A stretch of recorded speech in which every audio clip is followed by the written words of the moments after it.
Halo, kembali lagi dengan saya dalam pembelajaran mengenai paragraf dan terima kasih buat kalian yang sudah mengirimkan penelitian pada minggu yang lalu. Dan sekarang kita akan masuk ke pembelajaran yang selanjutnya mengenai penelitian juga. Saya melihat kok ada yang salah ya kemarin kayaknya. Ini saya juga mendapat contoh ada yang penelitian yang salah akan saya benarkan dari miliknya Gloria kayaknya ya. Nah, tapi sebelumnya marilah kita berdoa terlebih dahulu. Dalam nama Bapa dan Putra dan Roh Kudus. Amin. Bapa yang Maha Kasih, terima kasih atas kesempatan-Mu karena kami boleh mendapatkan kesempatan belajar pada kali ini. Bimbinglah kami dan utuslah Roh Kudus-Mu agar kami dapat mengikuti pembelajaran pada kali ini dan menjadi bekal kami untuk kehidupan yang selanjutnya. Namamu kami puji, kini dan sepanjang segala masa. Amin. Santo Fransiskus Assisi, doakanlah kami. Dalam nama Bapa dan Putra dan Roh Kudus. Amin. Nah, pada kali ini saya mengambil contoh dari penelitiannya Gloria ya, tentang sebelumnya penerapan teori psikologi kependidikan dengan proses belajar mengajar ya, intinya seperti itu. Jadi sini kita mulai melihat bagian abstrak. Nah, di sini isi dari abstrak tersebut berbicara bahwa metode penelitian yang digunakan ialah tinjauan literatur. Hal yang ingin dibahas mengenai peranan psikologi dalam proses pembelajaran di sekolah atau yang disebut dengan psikologi pendidikan. Itu isinya ya dari penelitian yang kita lihat bersama ini. Tapi di sini terdapat kesalahan. Kesalahan yang pertama ialah mirip dengan kesimpulan yang harusnya diletakkan paling terakhir. Jadi sebelum daftar pustaka itu ada kesimpulan atau lampiran. Tapi lampiran ini sifatnya opsional. Jadi nggak harus, tapi kalau ada ya diberikan. Nah, sebelum lampiran itu ada kesimpulan. Tapi di sini abstraknya itu malah memberikan kalimat kesimpulan. Kan itu salah ya.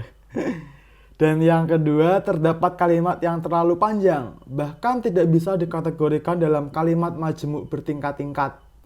Nah, jadi terlalu panjang kayak kereta gitu kan. Nggak ada titiknya, nggak ada komanya ada, tapi intinya pokok bahasannya itu ada 2 kalau saya lihat atau lebih begitu. Kita lanjut ke pendahuluan. Di sini ada latar belakang. Dalam latar belakang itu, Gloria atau penulis menjelaskan definisi atau pengertian dari psikologi pendidikan. Dalam artikel tersebut, ia memberikan sedikit informasi mengenai psikologi pendidikan, terus ada kategorinya, objek dan subjek kajiannya, serta teori-teori yang mendukungnya. Tapi sini juga ada kesalahan teman-teman ternyata. Karena penulis menjelaskan definisi psikologi pendidikan yang seharusnya dibuat dalam bab yang baru. Nah, itu harusnya masuk ke konsep dasar kalau nggak salah atau pembahasan. Karena latar belakang itu idealnya memuat suatu permasalahan yang akan dianalisa atau diteliti dan alasan mengapa mengangkat permasalahan tersebut. Lalu lanjut ke pendahuluan selanjutnya, ada tujuan dan metode. Penulis menjelaskan tujuan penelitian dengan singkat, padat, dan jelas, yakni untuk mengetahui peranan psikologi dalam proses pembelajaran. Yang kedua, metode yang digunakan adalah tinjauan literatur berdasarkan pendapat para ahli dan penelitian tentang tema yang akan dibahas. Nah, di sini secara keseluruhan benar ya kalau dipandang. Tetapi kalau saya rasa dan secara tidak langsung itu kurang lengkap. Tujuan penulisan sebuah artikel setidaknya mengandung 2 sasaran atau target yang ingin dituju, tidak hanya 1. Kan itu ada peranan psikologi, yang kedua ada psikologi pendidikan, terus ada proses belajar mengajar. itu yang dituju itu apa, ya kan tidak hanya satu. Lanjut, yang kedua ini mengenai uraian teoritis. Kita belum bicara ke kesalahan karena kesalahannya banyak sekali ya. Saya kira dari uraian teoritis, konsep dasar sampai ke pembahasan. Untuk konsep dasar yang pertama, pada subbab pertama, penulis memberikan definisi tentang psikologi pendidikan, subjek dan objek, serta tujuan diciptakannya ilmu tersebut berdasarkan pendapat Lindgren and Bernard. Asik. Yaitu isinya ya yang kita lihat bersama ini. Lalu pada subbab yang kedua, penulis menjelaskan teori-teori psikologi dalam pembelajaran menurut pandangan beberapa ahli.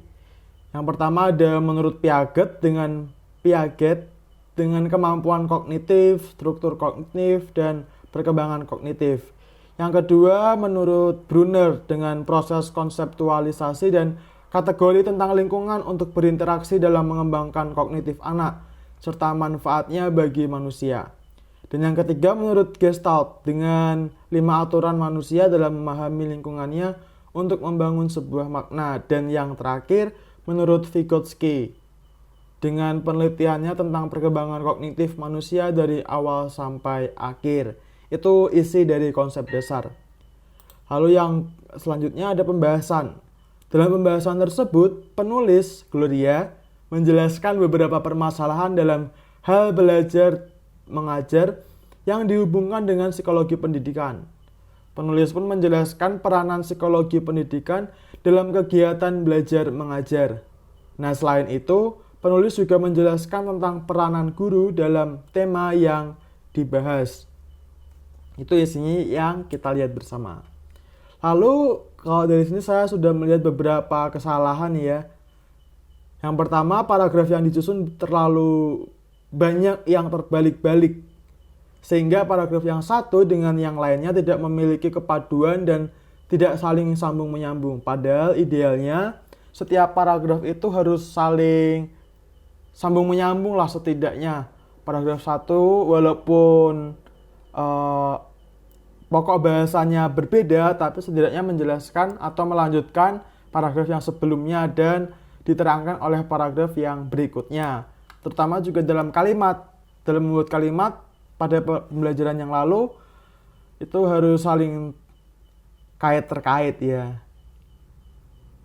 Nah, jika dibaca dan dipahami secara keseluruhan, pada bagian konsep dasar dan pembahasan dalam artikel tersebut, akan terdapat loncatan-loncatan dalam menuju setiap paragraf yang satu dengan yang lainnya, sehingga pembaca akan mengalami kebingungan dalam memahami artikel tersebut. Yaitu kesalahan yang saya tangkap dari artikel yang kita lihat bersama ini. Lalu masuk yang bagian terakhir, kesimpulan. Berisi tentang guru yang memiliki tugas untuk mengajar dengan mengaplikasikan psikologi pendidikan untuk memahami karakteristik para muridnya. Di sini jelas ya terlihat kesalahan. Ada kesalahan. Jika dipahami lebih cermat, paragraf tersebut belum mengandung kesimpulan dari bahasan yang telah dijelaskan sebelumnya. Padahal nama subbabnya adalah kesimpulan, tapi belum menjelaskan tentang kesimpulan itu sendiri. Dan kalau saya rasa paragraf yang ada tampaknya sesuai jika dijadikan sebagai abstrak di awal. Jadi di sini ada yang kebalik, yang keliru. Yang harusnya abstrak dijadikan kesimpulan, dan sebaliknya yang harusnya kesimpulan malah dijadikan abstrak. Dan itu saja mungkin pembelajaran pada kali ini tentang penelitian. Saya mengklarifikasi dan memberi contoh artikel yang salah dan telah kita analisis bersama mana yang salah dan isinya soal apa. Karena saya masih mengikuti retret untuk hari yang terakhir ini, jadi saya masih ada kegiatan dan itu dulu saja dari saya. Mari kita tutup dengan berdoa. Dalam nama Bapa dan Putra dan Roh Kudus. Amin. Bapa yang maha baik, kami bersyukur atas kesempatan belajar ini. Kami bersyukur pula atas pembelajaran yang kami dapat kiranya dapat berguna bagi kehidupan kami selanjutnya. Bimbinglah guru dan para murid yang lain dalam mengikuti pembelajaran kali ini. Namamu kami puji kini dan sepanjang segala masa. Amin. Santo Fransiskus Asisi, doakanlah kami. Dalam nama Bapa dan Putra dan Roh Kudus. Amin. Selamat jumpa lagi di kesempatan berikutnya. Makasih.